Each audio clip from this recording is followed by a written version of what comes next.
Albert ഐൻസ്റ്റീൻ്റെ ജീവിതത്തിൽ നിന്ന് ഒരു കഥ പറയാം. ഒരുപാട് കഥകളുണ്ട് കേട്ടോ. ആൽബർട്ട് ഐൻസ്റ്റീന് സ്കൂളിൽ പഠിക്കുന്ന കാലത്ത് വളരെ പതുക്കെ മാത്രം കാര്യങ്ങൾ മനസ്സിലാക്കുന്ന വ്യക്തിയായിരുന്നു ആൽബർട്ട് ഐൻസ്റ്റീൻ. ഒരു പഠന വൈകല്യമുണ്ട് എന്ന് സംശയിച്ചിരുന്ന കുട്ടി. അതിൻ്റെ പേരിലാണ് പിൽക്കാലത്ത് അദ്ദേഹത്തെ ചില അധിക്ഷേപങ്ങളൊക്കെ കേൾക്കേണ്ടി വന്നിട്ടുണ്ട്. ഒരു ദിവസം പഠിപ്പിച്ചിരുന്ന അധ്യാപിക കുഞ്ഞ് ഐൻസ്റ്റീനോട് ഇങ്ങനെ പറഞ്ഞു, നിന്നെ കൊണ്ട് ഒന്നിനും കഴിയില്ല. അധ്യാപികയുടെ വാക്കുകൾ ഐൻസ്റ്റീനെ വിഷമിപ്പിച്ചു. You are good for nothing. പക്ഷേ ഐൻസ്റ്റീൻ തളർന്നില്ല. ഏറെ പരിശ്രമിച്ച് പഠനം പൂർത്തിയാക്കി.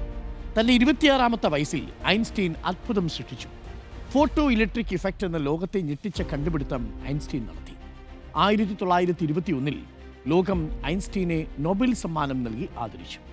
നിന്നെക്കൊണ്ട് ഒന്നിനും കഴിയില്ല എന്ന അധ്യാപികയുടെ കുത്തുവാക്കിൽ നിന്ന് അയാൾ ലോകത്തിൻ്റെ നെറുകയിൽ എത്തി നിൽക്കുന്നു. ഇന്ന് ആൽബർട്ട് ഐൻസ്റ്റീൻ്റെ ജന്മവാർഷികമാണ്. തളർത്താൻ ആരൊക്കെ ശ്രമിച്ചാലും, ഈ ലോകത്തിൽ ഭൂരിഭാഗം നിങ്ങൾക്കെതിരാണെന്ന് നിങ്ങൾക്ക് തോന്നിയാലും, തളരാൻ നമ്മൾ തയ്യാറാകാത്തിടത്തോളം നമ്മളെ കീഴ്പ്പെടുത്താൻ സാധിക്കില്ല എന്ന് ഐൻസ്റ്റീൻ്റെ ജീവിതം നമുക്ക് കാണിച്ചു തന്നു. നമ്മളെ പരിഹസിക്കാനും തളർത്താനും ശ്രമിക്കുന്ന നിരവധി പേർ നമുക്ക് ചുറ്റും എക്കാലവും ഉണ്ടാവും.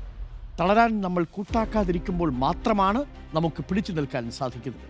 പ്രിയപ്പെട്ട പ്രേക്ഷകരെ, ചില ആളുകൾ നിങ്ങൾക്കെതിരെ ചിലത് പറഞ്ഞു തുടങ്ങുമ്പോൾ, നിങ്ങളെ അകാരണമായി വിമർശിക്കുകയോ പരിഹസിക്കുകയോ ചെയ്യുമ്പോൾ ഒന്ന് നിങ്ങൾ ഓർത്തുകൊള്ളൂ, നിങ്ങൾ എന്തോ നല്ല കാര്യം ചെയ്യുന്നുണ്ട്, അഥവാ നിങ്ങളുടെ ജോലി സംബന്ധമായ കാര്യങ്ങളിൽ ആക്റ്റീവാണ്.